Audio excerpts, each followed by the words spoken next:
Just a quick one this morning. I was just thinking, many times we say, like, I am not where I'm supposed to be. And I want to ask the question to you, to me, what if you're supposed to be where you are?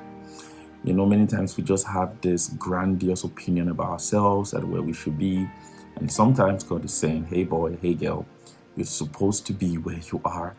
Be humble, trust my plan for your life, and start learning what I want you to learn at where I've placed you at that particular challenge, in that particular situation.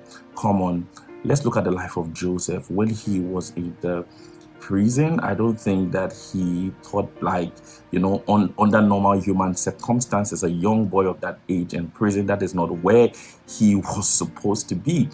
In that sense, I'm not supposed to be where I'm supposed to be at the palace. God has shown me a great dream. God has given me a great idea and a great plan. But in God's agenda, that was the pathway to where God was taking him to. The Bible always said that God was with Joseph wherever he was, in the pit, in Potiphar's house, in the prison. God was with him. The presence of God was with him. God was teaching him, tutoring him, and with every step, God was taking him to where he wanted him to be. So I don't know about you. I want you to go away from that, pity party of I'm not where I'm supposed to be right now. Like, how do you know where you're supposed to be? Did you write the calendar for your life? Sometimes it's just about what we see in life calendars, what you're supposed to do at this time, some of the opinions.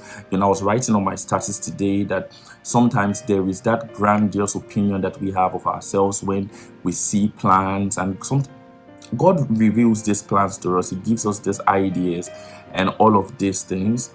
But it's quite different when we begin to work out those things, like in our lives, and we begin to see that it's difficult. Like, yes, there is that goal, but we are not that person who can achieve that thing. And God is taking us through the process. And as we get to learn to just love God and pray instead of complaining and feeling pity, crying, and feeling like we have been abandoned by God or by people or whatever.